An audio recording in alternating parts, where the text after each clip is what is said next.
bagaimana nih supaya yang mungkin di usia saya dan bahkan di bawah, Iya.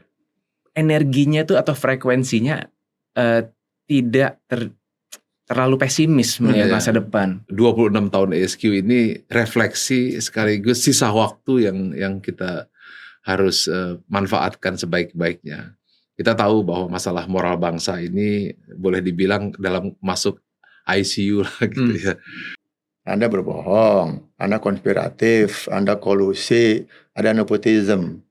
Secara materi Anda dapat, tapi hati nggak bisa.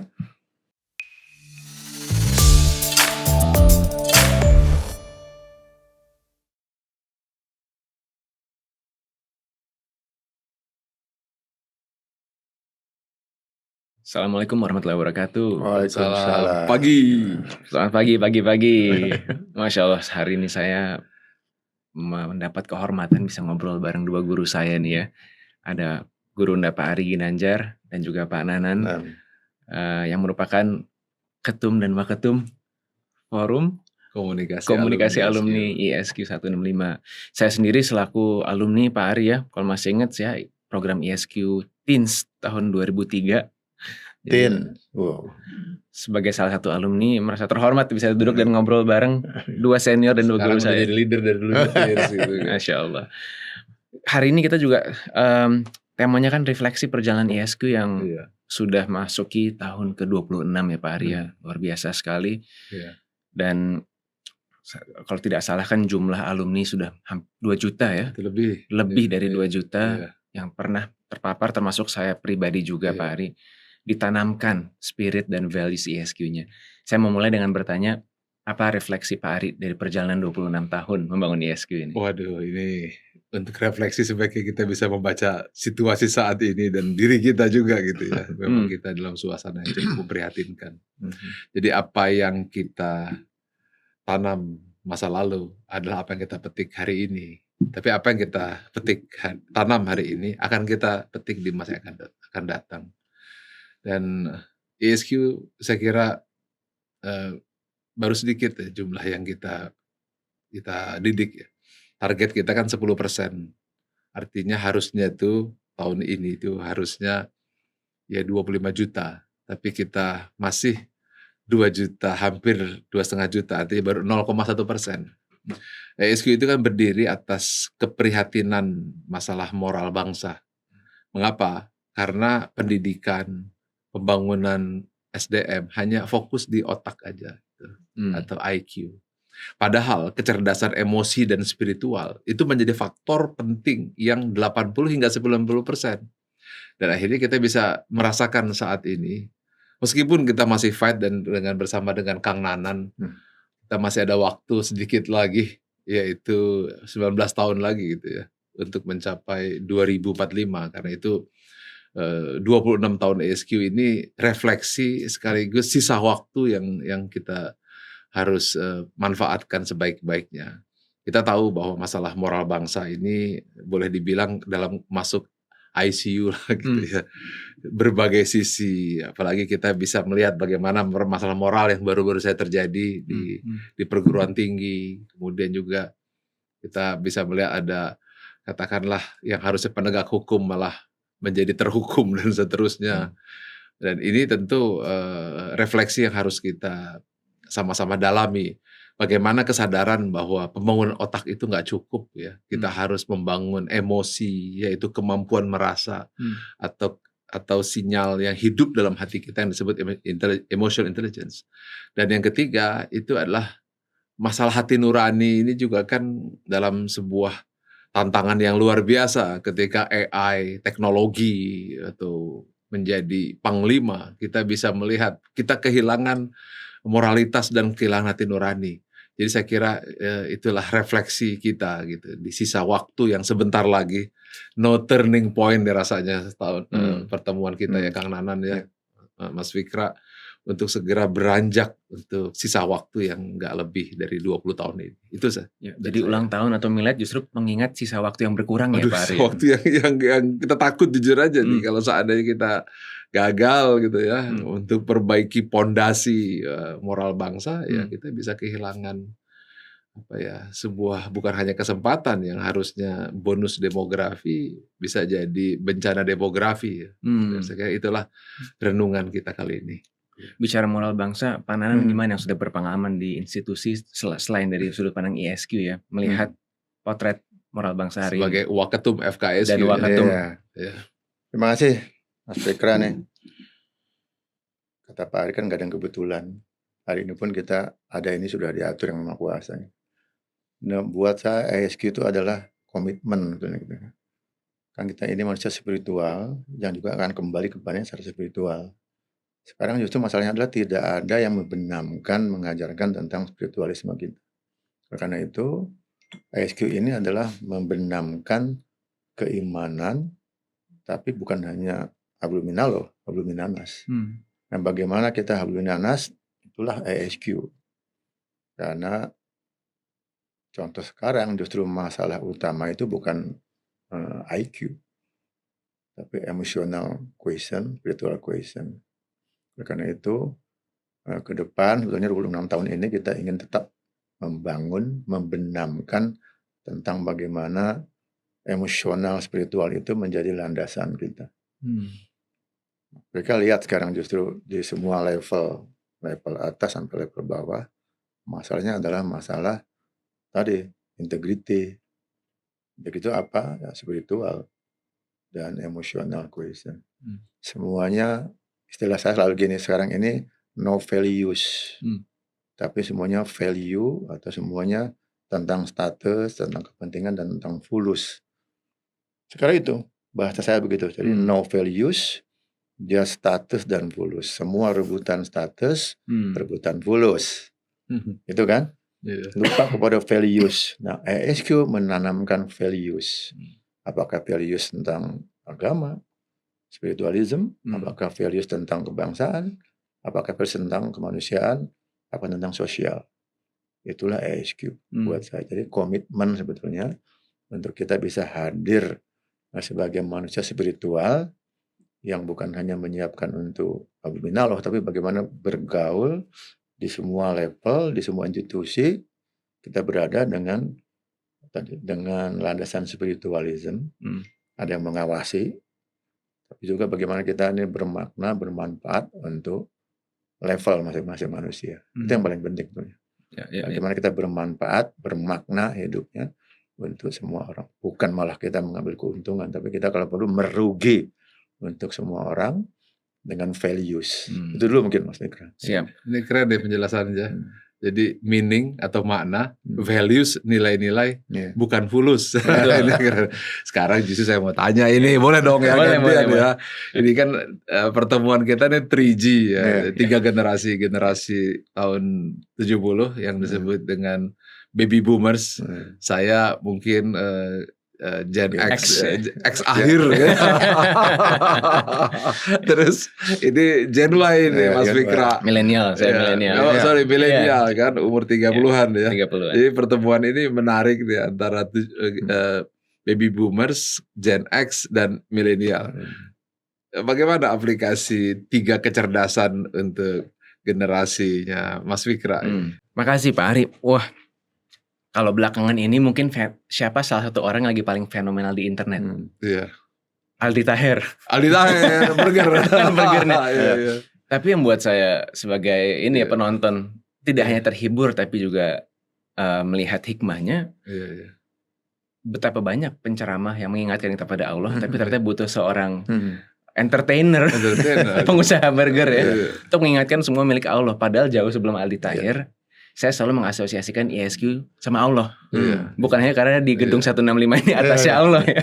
Tapi saya rasa mungkin ini nilai S-nya ya, spiritualitasnya ini yang justru hari ini Pak Ari, kalau buat saya, kita di zaman teknologi, di zaman algoritma, artificial intelligence, ketergantungan dengan teknologi ini makin tinggi.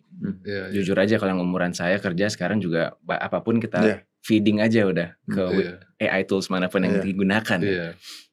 Dan teknologi kan sejatinya tools, alat gitu. Tapi tergantung kualitas kayak input tuh dari manusianya Pak Ari.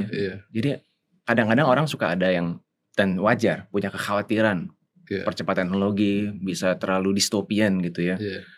Tapi balik lagi, teknologi ini kan kreasi dan Iya. ciptaan dari manusianya. Makanya kalau buat saya justru semakin urgent tadi sisa Iya. waktu ini digunakan dengan semakin cepat dan semakin tajam lagi untuk Iya. meningkatkan kualitas manusia. Dan saya merasa Iya. hari ini bukan ngomong dakwanya ISQ dari zaman dulu kan bukan soal IQ.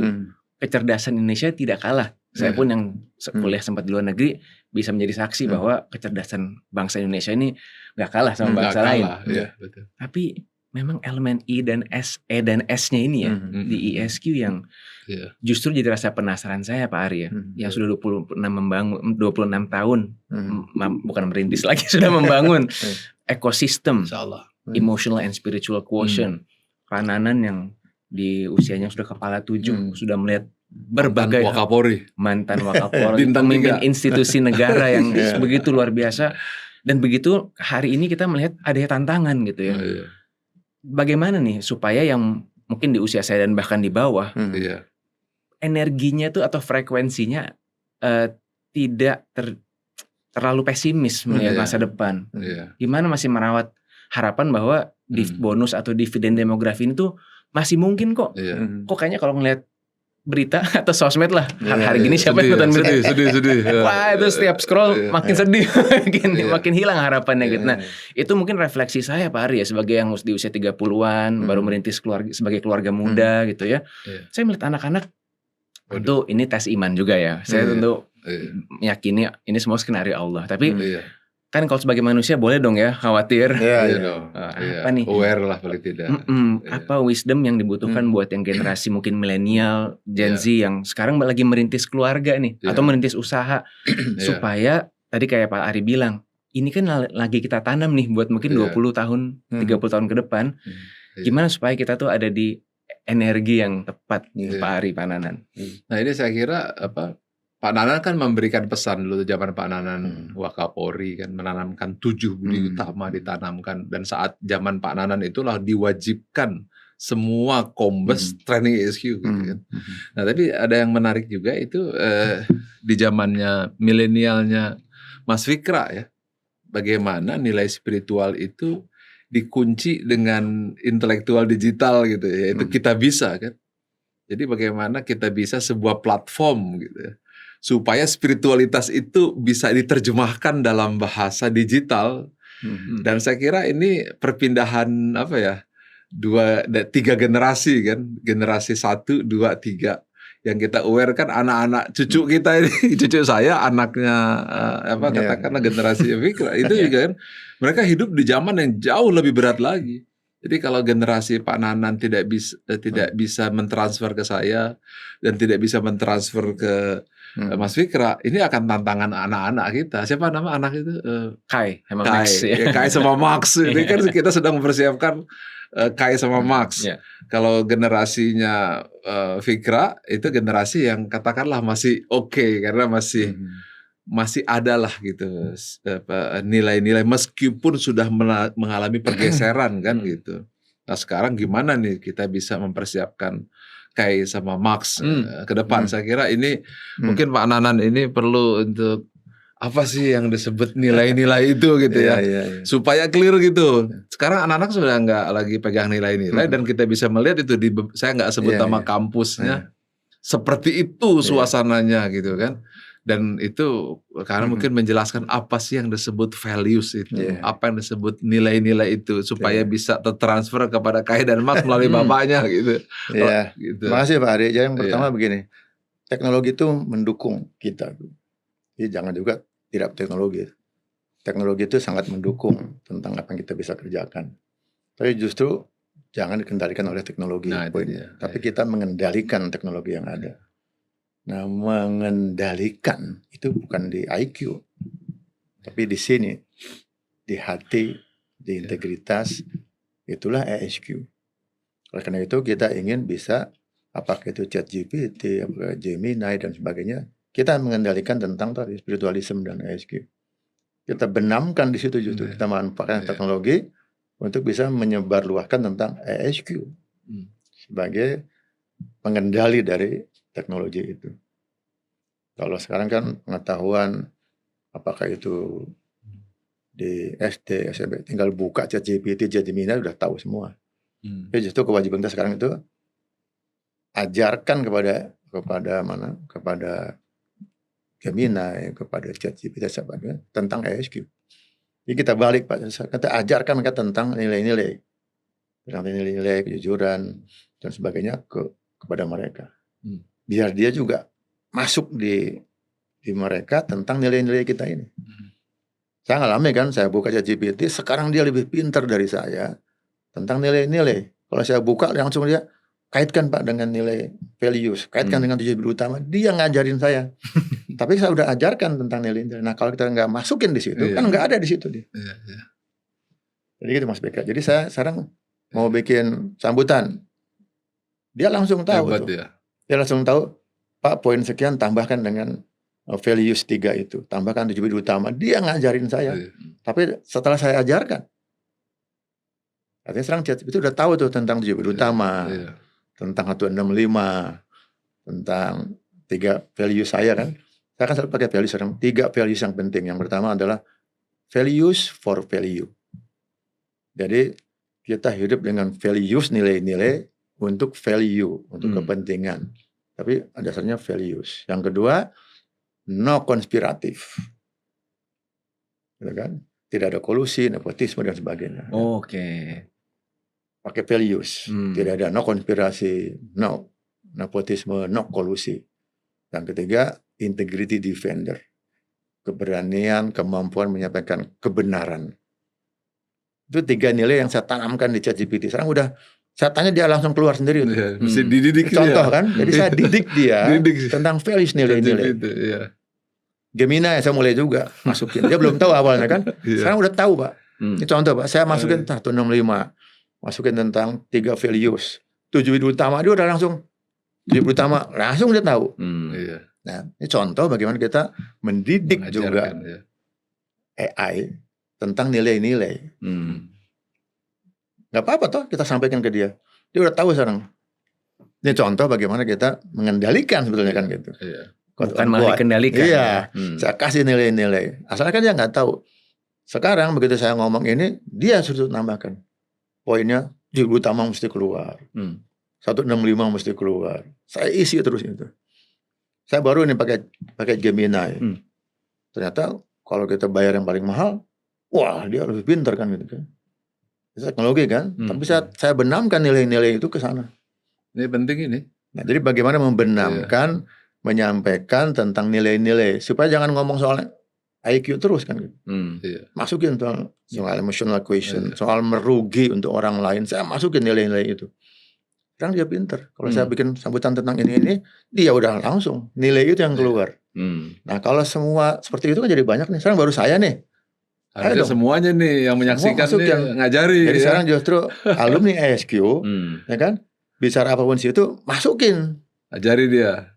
Kan dia lebih pinter, nggak apa-apa, tapi pinter dalam soal nilai. Itu maksudnya kan. Contoh yang pertama. Yang kedua dari pengalaman saya justru tadi kan menanyakan bagaimana dengan tantangan sekarang. Tantangan itu anugerah. Musibah itu anugerah. Jadi sesuatu itu apakah itu positif atau negatif adalah anugerah yang Maha Kuasa. Kita tanamkan bahwa apapun adalah anugerah yang Maha Kuasa. Supaya kita menanggapinya positif. Contoh saya kan, ya Allah, terima kasih diberikan musibah ini. Ini kehendak-Mu saya yakin. Berikan saja jalan keluar terbaik menurut-Mu. Maka pikiran saya keluar. Hati saya plong. Itu penting. Jadi anak muda itu jangan, waduh masalah, jangan. Ya Allah terima kasih ada masalah ini kehendak-Mu. Berikan saja jalan keluar terbaik menurut-Mu. Nah pengalaman saya, itu pikiran kita plong, ide-idenya keluar. Daripada kenapa, jangan. Kalau Pak Ari bilang kan, mata lebah kan gitu, jangan mata lalat kan. Itu adalah mata lebah, positif semuanya, melihat yang baik-baiknya saja. Pengalaman saya, solusinya keluar. Jadi anak muda melihat musibah itu anugerahnya. Kan iman juga gitu kan. Jangan yang anak-anak baru, wah terima kasih Allah begitu musibah. Kenapa Tuhan yang nggak adil lah? Tidak begitu. Ya Allah ini musibah buat saya, tapi ini anugerah-Mu. Berikan saya jalan keluar terbaik menurut-Mu. Itu pengalaman saya, maka ini akan idenya akan keluar lagi, hatinya plong. Hati plong itu sehat karena metabolisme kita lancar. Tapi kalau enak di sini, metabolisme nggak jalan. Gitu loh saya kan. Jadi menghadapi apapun tetap dengan positive thinking. Gitu. Saya kira ini penting ya, bagaimana melihat secara positif ketika situasi negatif gitu. Iya. Jadi ada research itu, Harvard Business Review, bahwa we are in the great values when we are in the great depression. Jadi kita akan melahirkan values terbaik ketika dalam tekanan yang baik, tekanan yang berat. Jadi ketika tekanan yang sangat berat, ketika tekanan seperti ini, apa values yang kita dapatkan gitu kan? Ketika orang hanya mengejar fulus, ketika orang hanya mengejar katakanlah posisi, kita benar-benar berada dalam sebuah kehancuran luar biasa. Jadi kita bisa melihat bahwa alam saat ini sedang mengajarkan tauhid kepada kita. Cuma ya kita bisa baca nggak? Karena itu podcast hari ini sebenarnya apa yang kita dapat nih? Kita pelajaran apa? Jangan sampai kita sudah hilang berbagai sisi dari berbagai sosial, politik, ekonomi. Kita mengalami titik nadir lah gitu kan. Kalau sumur itu berada pada titik yang terdalam, nah di titik terdalam itulah kita bisa mendapatkan nilai spiritual values. Yaitu kita bisa melihat, wow, ketika kita tidak mengajarkan nilai fulus duniawi, kita kehilangan spiritual. Tapi ketika kita meninggalkan itu, kita mendapatkan nilai-nilai wow ketika kita memegang teguh integritas, kita bangkit. Tapi ketika meninggalkan, kita berada pada kerusakan. Saya kira ini menjadi intisari dari pembicaraan kita hari ini untuk kembali kepada nilai spiritualitas lah. Ini ada dalam surat 30 ayat 30 kan. Hadapkanlah wajahmu dengan mantap kepada fitrah yang telah Allah tetapkan. Jadi pertemuan kita ini adalah mendapatkan kembali values. Tapi yang ngajar bukan guru nih, yang ngajar bukan ustadz, yang mengajar bukannya profesor, tapi yang mengajar adalah alam yang sedang melihat, look at you gitu. Nah, gitu. Where are you now? Mungkin ini yang tadi dimaksud Pak Nanan, musibah adalah anugerah ya. Nah itu dia. Perspektif ya, bagaimana kita. Soalnya kadang-kadang saya suka khawatir kalau orang bilang, kalau ada yang negatif kamu positif aja. Nanti jadi khawatir. Saya suka berpikir, apa terus kita jadi overlook problemnya ya, karena udah positifnya aja deh, ambil baiknya aja deh. Tapi sebetulnya kan, misalnya situasi hari ini, orang jadi lebih berpikir, oh kita harus mulai dari diri sendiri. Ini Allah sedang mengundang kita untuk menjunjung integritas. Maka musibah bisa menjadi anugerah gitu ya. Nah itu santannya hari ini gitu kan. Coba kita tadi pengalaman saya, kalau kita kembali, kalau kita masalah nih, kita serahkan kembali. Orang yang mau puasa ini keimanannya kan, keimanan. Tapi asal beriman gak begitu aja kan. Apa sih langkahnya iman itu kan gitu. Tadi harus diuji dulu sama Allah ya. Menerima apapun, nah kita mencari langkah yang positif, kemanfaatan itu. Maka jalan aja gitu. Dikasih jalan sama yang Maha Kuasa kan gitu. Tapi kalau kita kenapa nggak jalan itu. Serahkan, pasrah, artinya nothing tulus di hati kita. Maka kita akan banyak idenya. Tapi kalau kita tadi negatif, nggak ada ide sudah. Tadi ada kalimat yang penting bagus tuh. Saya mau garis bawahi supaya bisa ada take away dari para pemirsa, yaitu values no kompromi, no konspirasi. Jadi artinya values itu hanya hidup ketika tidak ada konspirasi dengan kepentingan jangka pendek.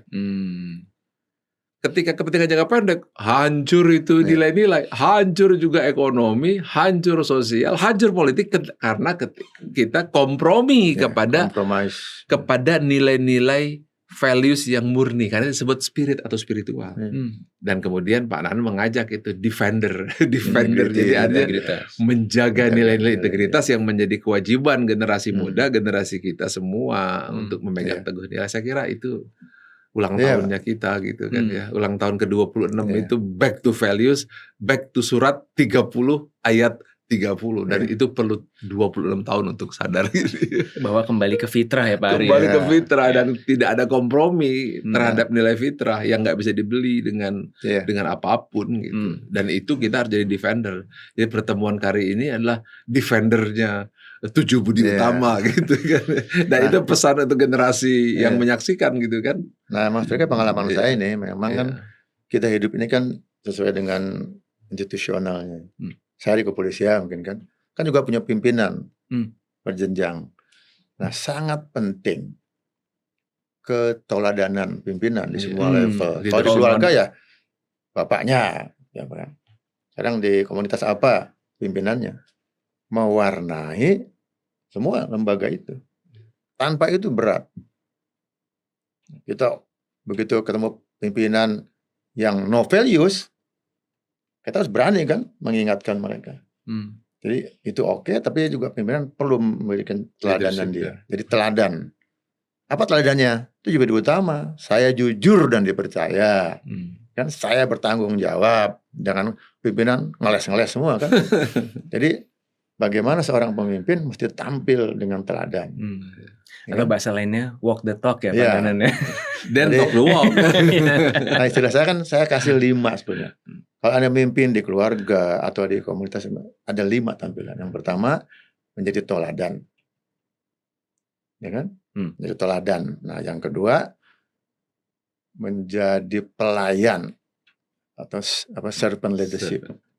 Pimpinan itu melayani anak buah, bukan jadi komandan marah-marah aja kan. Teladan, melayani, menjadi konsultan. Jadi kalau cuma kasih konsultasi, menjadi konsultan yang solutif 3 tuh. Teladan, tadi melayani, konsultan solutif. Nah yang keempat, yang keempat itu adalah menjaga tentang integritas tadi. Yang kelima anti korupsi, kolusi nepotisme itu faktanya. Kalau pimpinan korupsi, kolusi nepotisme ya susah anak buah. Itu pengalaman saya. 5 terapkan. Teladan, melayani anak buah, menjadi konsultan solutif. Yang keempat, quality assurance, menjamin kinerja anak buah institusi. Yang kelima, anti KKN. Di semua level. Maka anak buah nggak berani apa-apa. Komandan saya nggak mau korupsi, nggak berani. Komandan saya jadi teladan, tinggal diikutin kan. Ada masalah menjadi konsultan. Jadi pimpinan itu konsultan buat anak buah, melayani anak buah, dikasih suap nggak mau, korupsi nggak mau, anak buah nggak berani. Tapi kalau komandannya nunggu-nunggu setoran dari anak buah, ya susah. Sekarang saya mau nanya, gitu. Mau nanya nih ya, buat generasi muda nih ya. Ini diskusi baby boomers, Gen X, kemudian milenial menghadapi situasi seperti ini, apa sih yang ada dalam POV-nya Mas Fikra mewakili milenial untuk mewakili 2,5 juta alumni ISQ dan mungkin juga generasi muda lah yang sedang menyaksikan saat ini. Tolong jujur ya. Iya, makasih Pak Ari. Iya tadi saya mungkin sempat share ya. Sejujurnya ada kekhawatiran ya, karena ngelihat, apalagi kalau udah ngelihat punya anak ya. Saya punya anak 2, melihat apakah ketika saya nanti pergi, apakah dia bisa hidup dengan baik gitu ya? Kita meninggalkan generasi yang lebih baik atau enggak sih gitu ya. Sementara kalau melihat arah perkembangan dunia ini, baik itu internasional geopolitik maupun dalam negeri, maupun di situasi sosial hari ini ya. Ini tadi Pak Ari udah beberapa point out ya. Saya jadi merasa kayak apa yang bisa dilakukan, terlebih tentu saya tahu ya tanggung jawab mulai dari diri sendiri. Berapa sih kayak umurnya? Anak saya 9 Pak, sama 5. 9 tahun lah yang 5 tahun. 10 tahun lah ya. Berarti tahun 2045 itu umur kayak berapa ya? Kira-kira 20 tahun lagi, 19 tahun lagi. Masih muda. Lalu tahun 2060? Tambah 40 lagi ya kira-kira ya. Gimana kondisi natural, ekonomi, sosial kalau kita nggak pegang nilai-nilai, kira-kira kayak gimana hidupnya gitu? Persis Pak, apalagi saya di sektor teknologi ya. Saya melihat orang-orang yang memegang kekuasaan di teknokrasi dan teknologi ini. Saya tentu tidak pengen menjudge, tapi kalau melihat sekilas saja, ini orang-orang yang perlu ditanamkan ISQ nih Pak Ari. Iya, demi untuk dia akan hidup 2060. Betul. Kita mungkin masih mau motoran juga. Amin. Nah, makanya pertanyaan saya justru, maaf nih saya malah menanya balik. Yang muda banyak tanya ya Pak ya. Pak Ari, Pak Nanan kan udah berpuluhan tahun menjadi tauladan dan mentransfer nilai-nilai tersebut ya. Tapi kalau melihat hari ini kan di generasi-generasi yang sedang memegang kepemimpinan, kuasa, rasanya kadang-kadang agak kok sulit mencari tauladan gitu ya. Iya. Yes, bisa. Tanggung jawab pertama adalah kita lah kalau gitu, dari mulai diri sendiri harus bisa jadi tauladan buat anak, buat tempat kerja dan lain-lain ya. Tapi gimana ya, tadi mungkin pesan buat generasi umuran saya yang melihat tadi, wah pimpinan sekarang atau wah pemilik perusahaan-perusahaan terbesar sekarang kayaknya value based bukan values. Iya, values, bukan values. Iya, bahaya. Tuhannya value, materi, bukan tentang spiritual. Boro-boro ketuhanan Pak Hari gitu ya. Gimana mungkin ya kita bisa menyikapinya dengan lebih tadi terbuka hatinya dan produktif jadinya. Itu saya penasaran. Kalau saya sih simple aja ketika saya bicara dengan Fikra, makanya yang saya lihat dua generasi. Generasi Fikra anak saya yang harus hidup sampai 2050, berarti kan 20 tahun lagi. Fikra saya umur berapa? Saya 35. Katakan 55 masuk umur saya lah gitu kan. Kebayang nggak kalau suhu udara saat itu sudah sedemikian rupa, hutan sudah hancur, politik sosial sudah hancur. Fikra sendiri hidup akan seperti apa gitu. Sebentar saya dan Kang Nanan nih yang nanti akan ditanya di akhirat gitu kan. Makanya saya datang berdua ini sebelum masuk ke akhirat nih saya mau ngomong gitu sama generasinya ini. Yang lebih parah lagi adalah cucu saya. Itu Kai dengan Musa segala itu 2060. Dan saya dan Kang Nanan nggak mau mewarisi cucu saya hidup seperti itu. Karena itulah mengapa values yang tadi Kang Nanan sampaikan, kemudian values defender gitu kan, no kompromi. Ya demi supaya alam yang berkelanjutan ya ESG lah istilahnya, supaya anak-anak kita hidup dengan baik. Dan kita juga kan kita nggak bisa bayangkan 2060 kalau terus seperti ini. Apa masih ada gitu kan. Maka itulah mengapa hari ini kita mau berkontemplasi, mudah-mudahan ini di-share ya kepada semua penonton. Back to values, kembali ke surat 30 ayat 30, hadapkan wajahmu dengan mata pada fitrah. Yang istilah Kang Nanan itu values atau nilai-nilai. Dan sekarang saya masuk ke jembatan ini. Kalau ini masih bisa ngobrol sama kita kan, ya, Fikra. Tapi kan Kai, Musa, Daud, anak-anak yang nanti akan hidup tahun 2060 tergantung apa yang kita lakukan saat ini kan. Kalau kita sudah melanggar terus values, kita menciptakan dunia yang penuh penderitaan untuk generasi itu. Maka Kang Nanan tentu yang punya cicit, cucu saya juga sama. Saya kira ini pukulan tamparan buat generasi saya lah gitu ya.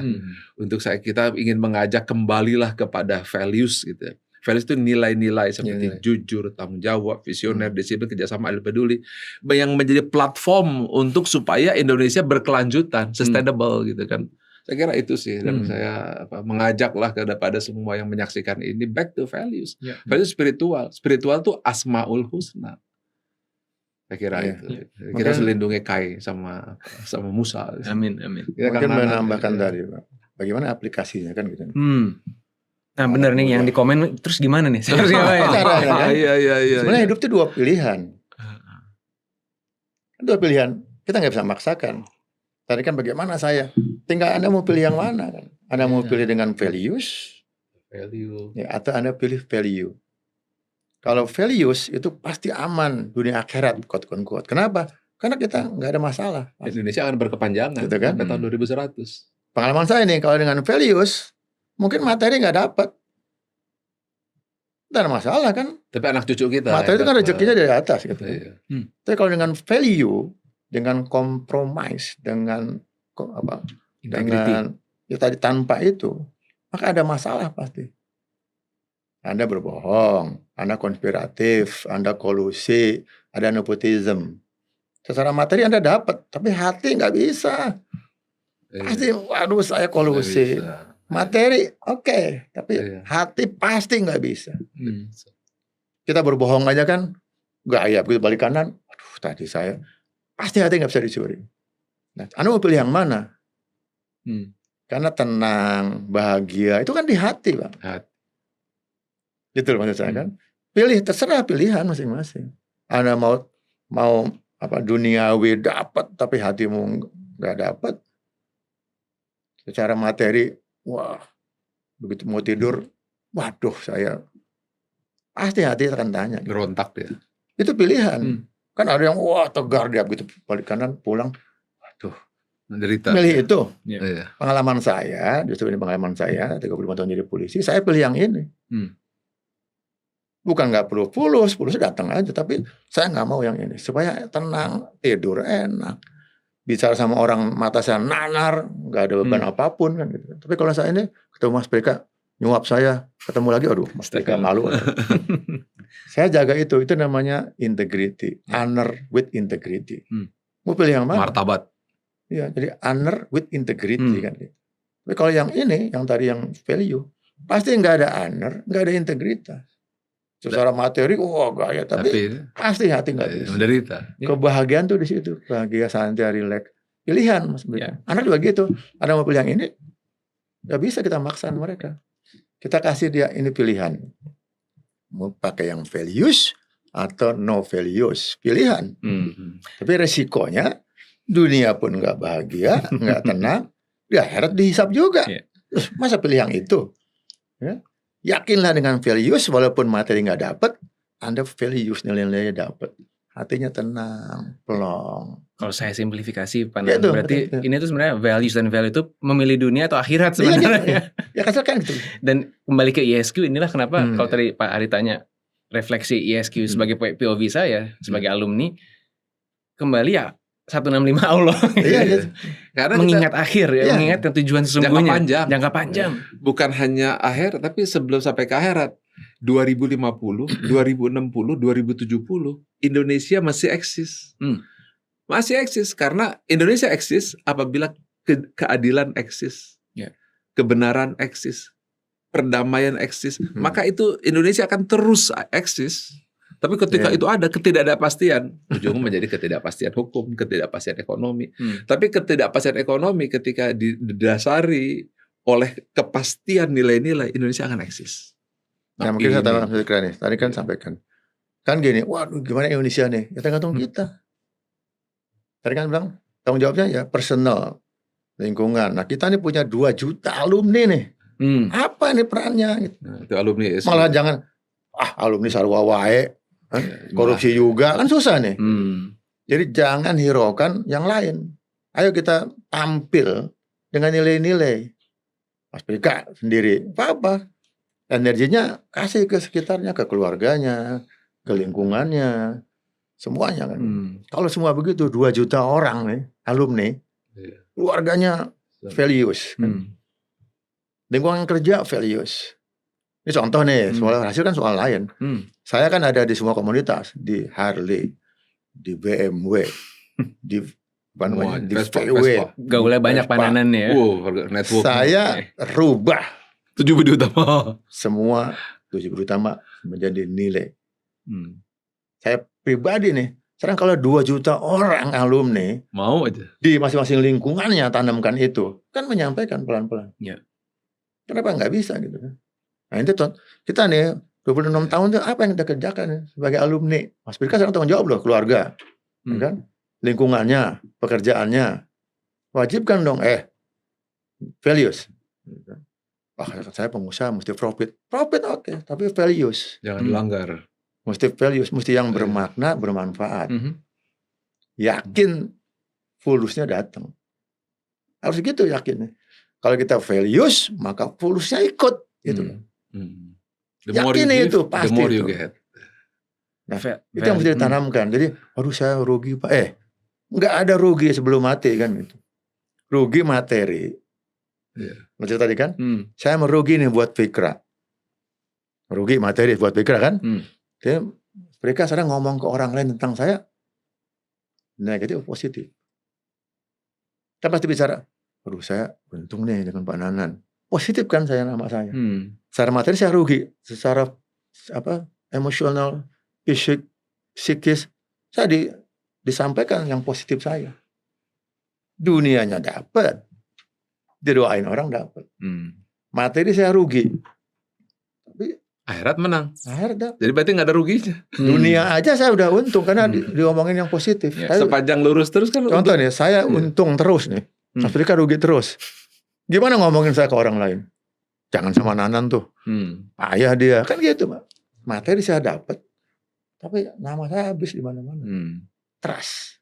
Nah, saya ingin ngomong bahwa gampang hidup itu. Bangun trust. Trust building. Trust building dan networking. Selesai. Dan trust itu datang dari track record Nah, yang kita orang percaya itu karena apa? Hmm. Emotional question kita, kan? Spiritual kita. Saya percaya dengan dia. Makanya kita punya jujur dipercaya itu yang pertama. Itu modal membangun trust. Kalau trust dapat, networking dapat. Makanya kalau networking dapat, pasti hubungan profit dan sebagainya kerja pasti dipercaya orang. Kemana-mana aja, wah, saya percaya sama dia. Selesai, Pak. Datang pulusnya pasti gitu kan. Tidak perlu cari-cari, pulusnya ada yang datang. Tanpa itu susah, Pak. Terapkan itu, teknologi dibangun, tapi kita bangun trust dengan semua orang. Bangun trust itu apa? Emotional cohesion. Bukan teknologi kan gitu. Gitu. Saya satu ini pengen tanya ke Pak Ari dan Pak Nanan ya tentang jujur dan dipercaya. Ini kan salah satu values yang kalau di Asmaul Husna itu ya al-adil, al-mu'min, al-wakil, banyak nama-nama Allah yang mewakili jujur dan adil. Nah, ini supaya kita bisa lebih berhati-hati ke depan. What went wrong? Apa yang salah atau keliru sehingga hari ini banyak contoh-contoh potret-potret justru orang-orang yang sedang memegang amanah kepemimpinan, baik itu swasta, baik itu mungkin di pemerintahan, tidak memanifestasikan values tadi. Di mana kita bisa lebih berhati-hati nih sebagai the upcoming generation supaya tidak kepleset, Pak Ari, Pak Nana. Niat. Innama amalu binniat. Niat itu ada 3. Ada strong why, ada big why, ada grand why. Strong why itu fulus oriented. Big why posisi, kehormatan. Tapi grand why itu adalah nilai-nilai dan kontribusi rahmatin alamin. Kalau kita berpegang kepada strong why, maka values pasti dilanggar. Big why supaya dapat posisi, maka nilai-nilai 7 budi utama dilanggar. Tapi kalau kita sudah grand why, maka kita tahu bahwa hidup kita adalah ibadah pengabdian kepada Tuhan. Nah, itu yang menjadi dasar apakah grand why, apakah values itu bisa hidup, tergantung niat hidup kita di muka bumi. Dan niat kita hidup di muka bumi bukan untuk strong why. Kalau hewan untuk makan, ya kan? Buat makan cukup. Nah, kita tuh jadi seperti hewan karena orientasinya. Kalau di situ ya. Iya, ngapain? Kita bukan saya mau tanya Mas Fikra, hidup untuk makan atau makan untuk hidup? Makan untuk hidup. Ya, makan untuk hidup. Makan untuk hidup. Hidup untuk apa? Ibadah. Nah, tapi untuk menemukan itu kan tidak semua bisa menemukan. Nah, kita perbaiki aja. Jangan pakai strong why, tapi big why, grand why. Kalau udah mati, strong why hanya untuk hidup, big why untuk pengakuan, grand why adalah tujuan utama manusia dilahirkan. Temukan itu, baru kita bisa hidup bukan hanya tentram, damai di Indonesia, tapi anak cucu kita masih bisa menikmati Indonesia. Jadi niat dan purpose-nya tadi harus ditemukan dan kuatkan ya Pak Ari. Ya, dan purpose itulah yang disebut dengan rahmatan alamin gitu. Tapi untuk pegang purpose kita short term, akibatnya rusaklah semuanya. Nah, mudah-mudahan lah ulang tahun kita ke-26 ini bisa sampai ini, khususnya mungkin kalau kita tidak bisa memberi nasihat kepada Indonesia, tolonglah 2 juta alumni ESQ seperti Pak Nanan. Pak Nanan ini alumni SQ masuk ke VW diajari 7 budi utama. Masuk ke mana aja diajari itu. Jadi kita masuk kepada circle of influence. Katakanlah kita bukan pejabat, tapi kan kita pejabat di rumah. Kalau ibu pejabat depan anak-anaknya kan, bapak pejabat kepada istrinya. Kita pengaruh di center influence kita. Kalau 2 juta ini pengaruh kepada 10 orang kan jadi 20 juta. Si 20 juta itu pengaruh kan 200 juta. Yang penting lakukan saja apa yang kita tahu, dan nanti Allah akan lakukan apa yang kita tidak tahu. Jangan blaming kemana-mana. Jangan blaming ya. Kalau di ESQ ada istilah jab. No justification, no excuse, no blaming. Apa ada masalah? That my mistake, I'm sorry. Gitu aja. Iya, saya kira itu saya. Mungkin saya tadi menggarisbawahi yang Pak Ari itu tentang grand why. Nah, bagaimana aplikasikannya kan? Jadi kembali bahwa grand why itu aplikasinya dengan tantangan sekarang kan. Nah, kita jangan ikut pimpinan semua orang itu negatif, ya kita tetap di positif. Positif aja. Yakini aja. Iya. Wah, merugi Pak, kan tadi bilang nggak ada yang merugi. Nggak ada rugi. Nah, ISQ itu buat saya itulah metode membenamkan nilai-nilai. Itu yang nggak ada. Terus terang jadi bahwa kita butuh ASQ, metodenya Pak itu ASQ way itu bagaimana cara membenamkan nilai-nilai ke dalam hati. Ke install ya. Iya. Install. Di luar itu kan di sini Pak. Nilai-nilai 165 di sini. Tapi Pak Ari itu adalah metode membenamkan istilah saya itu ke hati sehingga kita sadar. Merubah mindset yang tadinya duniawi menjadi ukhrawi. Kan itu yang pertama itu kan. Kematian. Kayak saya guyon tadi kan. Kita pakai bikers itu semuanya gambar tengkorak semua itu. Itu bukan soal gaya-gaya, itu ingat kematian. Masya Allah ya. Kan? Kuburan, ingat kuburan. Iya, kalau kita ingat kematian. Aduh. Sehingga berpikir, berucap, bertindak itu kematian. Sesungguhnya hidup tuh mempersiapkan Iya, kematian ya Pak ya. Jadi pikiran kita siap untuk mati. Omongan kita siap untuk mati kan gitu. Itu grand way kan. Apa langkah kita itu siap untuk mati. Jadi kalau ada mau nyuap, ada yang di atas nih ngeliatin. Nggak jadi kan gitu. Jadi berpikir, berucap, bertindak hidup itu adalah persiapan untuk mati. Jadi pikiran, ucapan, tindakan itu adalah untuk persiapan mati. Jadi ibadah kan gitu. Kan selesai. Soal hasil Tuhan menentukan. Saya mau A nggak bisa. Tuhan yang menentukan. Tapi kita positif. Itu aja sebenarnya. Itu pesan kita tuh kepada siapapun di level semua level. Ayo. Nah pesan terakhir nih. Ayo dong 2 juta alumni nih. Ayo kita berkiprah. Jangan buat dirinya, buat anaknya, buat keluarganya, buat masing-masing. Saya sudah justru ayo sama-sama kita ingatkan 165 tujuan utama untuk lingkungan kita. Jadi toladan dulu tapi kan kalau yang Bapak ngomong aja Bapak juga enggak ya susah. Jadi maksud saya ayo jadi toladan di semua level keberadaan kita. Tujuan utama kan gitu. Itu aja dulu. Kalau sekarang jadi toladan buat semua, waduh berapa orang tuh. Terus kita glorifikasikan. Bukan soal keimanan, enggak, tapi aplikasi di lapangan nih. Bapak itu nggak mau disuap. Ada ngajak, enggak juga. Itu udah toladan kita kan. Jangan, ini dihisap loh di akhirat kan gitu. Anak-anak jangan. Ada profit nih dari, wah tapi ini kolutif. Jangan kan gitu. Jadi toladan dulu aja deh paling gampang. Yang tua-tua ini kan saya nggak tahu nih pulang dari sini jatuh di tangga mati juga kita kan misalnya. Banyak umur 90 kan gitu tahun, kan makanya 90 tahun. Tapi ingatnya ke sana. Jadi tapi ini terakhir Pak, walaupun muda hati-hati dipanggil duluan juga bisa. Nggak ada jaminan ya. Ya kan gitu Pak. Nggak boleh sombong yang muda ya. Jadi kalau begitu ingat aja kematian di depan mata kan gitu kan. Jadi kematian di pelupuk mata, ya kan? Apa tadi akhirat di hati, dengan kemudian dunia genggaman tangan aja kan gitu. Jangan wah dunia enggak genggaman tangan aja kecil. Tapi mati itu pelupuk mata tuh aduh mati. Bukan soal matinya tapi bagaimana kita ingat semua langkah adalah untuk kematian kita, persiapan. Itu sebenarnya mungkin memotivasi itu. Tapi bukan berarti terus saya di masjid terus. Pokoknya mau kematian di masjid nggak bisa.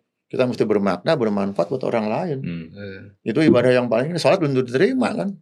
Tapi kalau kita ke orang lain bermakna, bermanfaat, itu jadi ibadah kan. Dan itu loh, sholat, puasa belum diterima. Tapi kalau kita beramal ibadah buat orang lain, pasti diterima sudah. Iya kan gitu. Jadi apapun langkahnya adalah untuk kepentingan makna kita, manfaat untuk orang lain. Merugi untuk orang lain kalau perlu gitu. Satu takeaway yang saya akan bawa pulang adalah saya kalau ngantor akan pakai baju tengkorak kayaknya nih. Ingat kematian di pelupuk mata supaya kita terus memilih values bukan value atau fulus ya. Ingat tadi Allah Asmaul Husna, back to fitrah. Saya rasa itu takeaway yang sangat luar biasa buat penonton hari ini ya. Pak Ari mungkin bisa merangkum diskusi kita tentang perjalanan 26 tahun ISQ hari ini.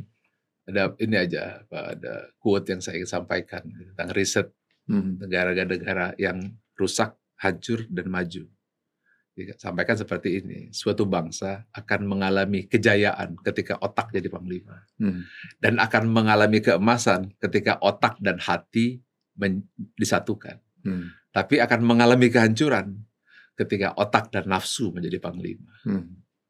Maka apa yang saya ingin sampaikan yaitu lakukan apa yang kita tahu, dan biarkanlah Allah akan lakukan apa yang kita tidak tahu.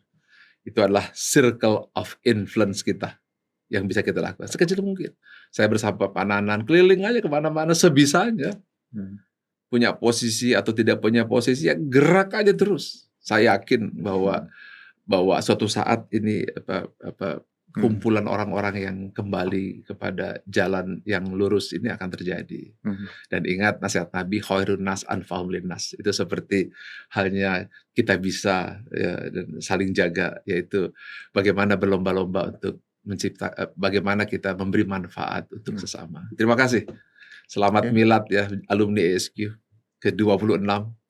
Semoga milad kita ini memberi manfaat untuk Indonesia Emas 2045. Amin ya rabbal alamin. Terima kasih banyak juga Pak Ari dan Pak Nanan untuk wisdom yang daging semua. Mudah-mudahan semua para penonton, terutama terkhusus 2 juta lebih alumni ISQ ini bisa mengamalkan, mengaplikasikan, sehingga sisa waktu yang semakin sempit ini bisa kita pergunakan sebaik-baiknya. Generasi muda dong, sepatah 2 patah kata ini mewakili generasi muda yang 50% alumni ISQ. Aduh, tadi closing statement saya sebetulnya tengkorak. Bagus tengkorak gitu ya, keren ya.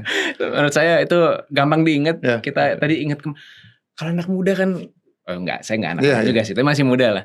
Kita kan nggak, kematian nomor kesekian. Sekarang kita lagi membangun dampak, karir, keluarga ya. Jadi tadi keyword kematian yang Pak Nanan ulang-ulang, keyword Asmaul Husna, values yang ada di sini, bikin saya nih pulang dari sini kayaknya menggeser prioritas ya. Mudah-mudahan ini memperkuat niat tadi Pak Ari ya, supaya niat kita itu kalau selalu ingat yang jangka panjang, dan sebagai umat yang beragama kan kita harusnya long term banget visionnya, long term banget mindsetnya. Jadi nggak mudah tergelincir, kepleset buat keuntungan-keuntungan yang semu dan sesaat. Tolong doakan kami yang muda-muda ini bisa istiqomah seperti Pak Ari dan Pak Nanan. Amin. Titip generasi 2045. Oke. Bravo ESQ, bravo Indonesia Emas 2045. Selamat milad alumni ESQ, FKISQ ke-26. Bismillah. Terima kasih. Terima kasih. Terima kasih Pak Ari. Oke. Pak Nanan.